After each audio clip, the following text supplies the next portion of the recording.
Have you ever watched a gardening YouTube channel and watched someone do a demonstration of making their own seed starting mix or a potting mix and watch them take one part peat moss, and one part sand, and one part this, and one part that, and one part who knows what else, and they're mixing it together in some little kid kiddie pool and thought to yourself, man, this looks complicated.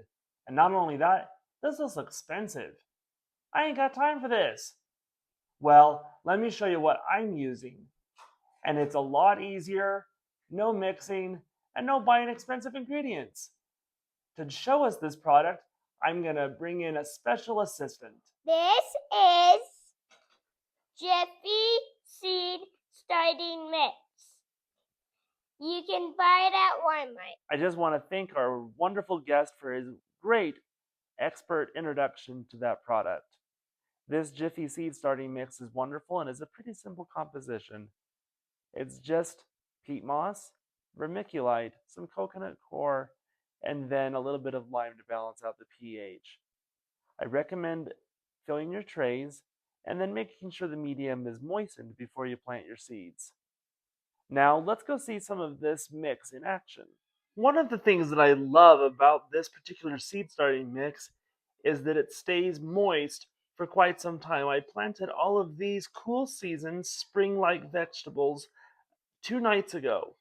And tonight I'm going to give them another water. But before I do that, I want to show you that this is still damp.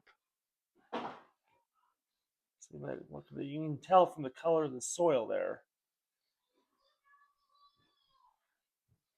And you can tell, there you go, you can tell my finger's damp.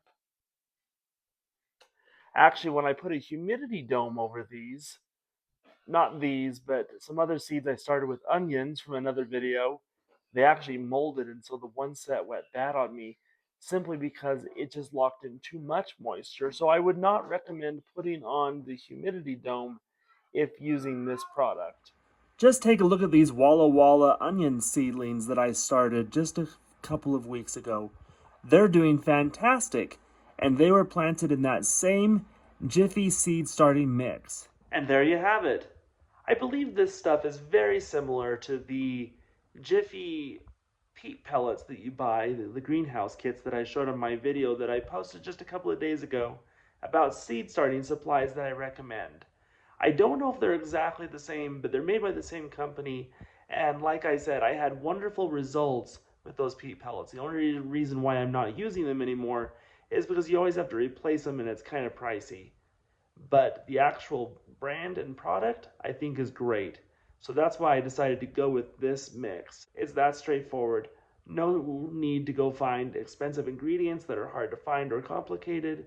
Just this simple mix will ensure that you have great seedling success. Thank you so much for watching, and join us next time as we grow within the shadows of the everlasting hills. If you like this video, please subscribe and like.